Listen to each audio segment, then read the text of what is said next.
Okay, so let's look at rotating the shape. This is where the fun begins, and you'll soon discover that there's many, many, many combinations, even with this particular shape, that I can change this design. So for the first few things that we got to understand is we want to rotate this particular shape, and we want to know a few things. First of all, how many shapes do we want when we rotate this? So if I decide I wanted 8 of these particular shapes, what I would do is divide 8 into a 360, because a circle, complete circle is 360 degrees. So that would give me 45 degrees apart. So all we're going to wind up doing is going to the Arrange menu, Transformation, and let's go to Rotate. So here's the information for the angle or number of degrees that we want. I've already established that I'd like to set this at 45 degrees apart, which actually would give me a total of 8. You can see it's grayed out right now, and that's because it's not highlighted. It looks like it's highlighted, but that's highlighted right now with the Shape tool. Let's go to the Select tool or Pick tool, however you want to call that. I'm just going to select it, and now the information appears. So I want to type in a value of 45 degrees. And then it's going to say, we decide, okay, we'll apply the duplicate. So what I'm going to do is apply it, apply it, apply it, apply it, apply it, until I rotate it around. Now there's something wrong with this picture. Remember earlier I said we want to avoid this black mass. In this particular object that I just created, it's just basically a black blob, more or less. So I want to change the center axis point where it rotates. So I'm going to undo this real quick. I'll just Control Z that.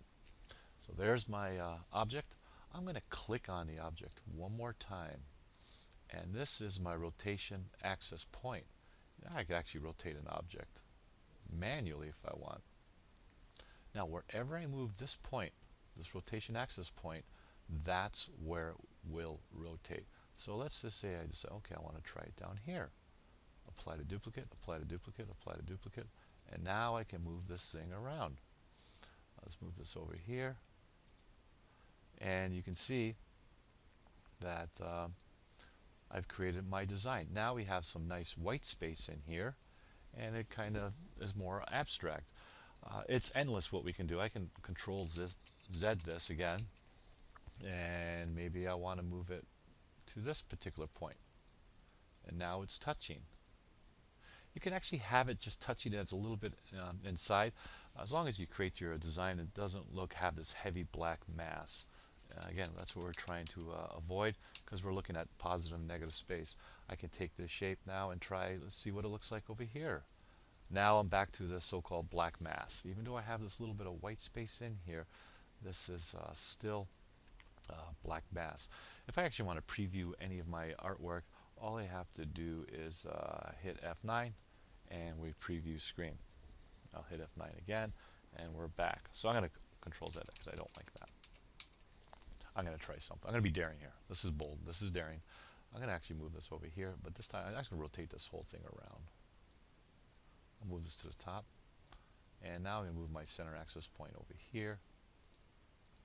And again, here's another good example. It's touching. We have these, looks like a spinning wheel of some sort, but again, a black mass over here. So this doesn't really make a good design whatsoever. So that was a little too bold and daring, eh? So I'm going to just move this over like this, and I'm going to move this guy down here. And there, it kind of looks spindly. It looks like a crab legs to me or something like that. I'm going to move that. I don't think it works too well this way. So what I'm going to try now is I'm just going to play around, and I'm going to move this over here and say, okay, I'll just thin this off a little bit.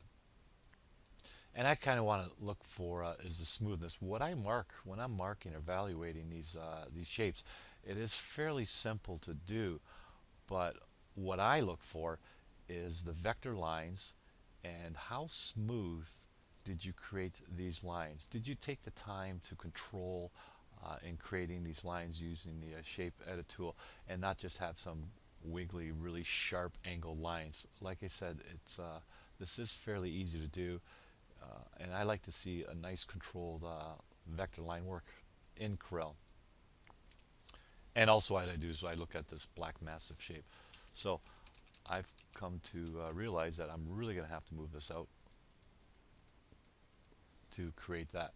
Again, flipping this around doesn't really work too well for me. I'll just F9. You can see that. I think I'm going to go back to my original concept. I'm going to rotate this back.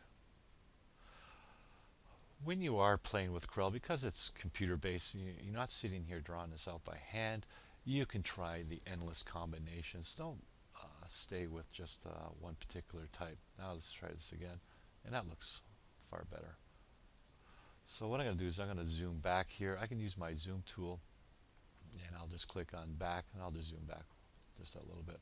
So I'm kind of happy with this design, and I will keep this, and I'm going to show you now how we can actually create another design using what's called convert to curves method.